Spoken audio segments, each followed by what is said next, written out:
তো আজকে আমরা আলোচনা করব হচ্ছে চাপ বলতে কি বোঝায়। তো চাপের সংজ্ঞা হচ্ছে যে একক ক্ষেত্রফলের কোনো বস্তুর উপর যে বল প্রযুক্ত হয় তাকে বলা হয় চাপ। তো আমরা একটা বস্তু অঙ্কন করি, ধরে নিলাম এটা একটা বস্তু, ঠিক আছে, বি একটা বস্তু ধরে নিলাম। তো এই বস্তুটার ক্ষেত্রফল হচ্ছে এ। ক্ষেত্রফলকে সাধারণত এ দ্বারা প্রকাশ করা হয়। তো এ হচ্ছে এই বি বস্তুটার ক্ষেত্রফল। তো এখন এই বস্তুর উপর আমরা ধরে নিলাম যে এফ পরিমাণ বল প্রয়োগ করা হচ্ছে, ঠিক আছে। তো এই বস্তুটার উপর বল প্রয়োগ করা হয়েছে, ধরলাম এফ। তো আমাদের সংজ্ঞাটা হচ্ছে যে একক ক্ষেত্রফলের কোনো বস্তুর উপর যে পরিমাণ বল প্রয়োগ করা হয় তাকে চাপ বলা হয়। তো এই একক ক্ষেত্রফলটা মানে কি? তো একক ক্ষেত্রফল মানে হচ্ছে ওয়ান বাই এ, ঠিক আছে। যে কোনো কিছু যখনই বলবে একক তখন মনে করবা যে সেটা নিচে আসবে, অর্থাৎ ভাগ আকারে থাকবে।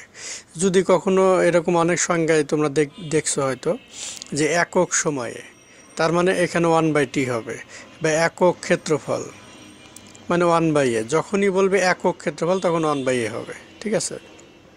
আচ্ছা, তো এখন দেখো যে তাহলে চাপ বলতে কি বোঝায়। যে চাপটা আমাদের সংজ্ঞাটা হচ্ছে যে একক ক্ষেত্রফলের কোনো বস্তুর উপর যে পরিমাণ বল প্রয়োগ করা হয় তাকে, মানে প্রযুক্ত বলকে বলা হয় চাপ। অর্থাৎ একক ক্ষেত্রফলের কোনো বস্তুর উপর মানে প্রযুক্ত বল মানে বল প্রয়োগ করা আর কি।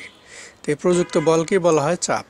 তাহলে চাপের সংজ্ঞা অনুযায়ী আমরা জানি যে চাপ সমান সমান হলো একক ক্ষেত্রফল মানে ওয়ান বাই এ গুণ হচ্ছে এর উপর যে পরিমাণ বল প্রয়োগ করা হয়, ধরলাম এফ, ঠিক আছে। তাহলে সংজ্ঞাটা দাঁড়াচ্ছে মানে গাণিতিক ফর্মেটে আমরা লিখতে পারি এফ বাই এ, যে এফ বাই এ, ঠিক আছে। তো তাহলে চাপ সমান সমান এফ বাই এ, অর্থাৎ একক ক্ষেত্রফলে কোনো বস্তুর উপর যে পরিমাণ বল প্রয়োগ করা হয় বা প্রযুক্ত বলকে চাপ বলা হয়, ঠিক আছে। তো চাপের একক হচ্ছে প্যাসকেল। প্যাসকেলকে পিএ দ্বারা লেখা হয়, এটা হচ্ছে চাপের একক। তো ধন্যবাদ সবাইকে, আশা করি তোমরা এটা বুঝতে পারছো আর কি।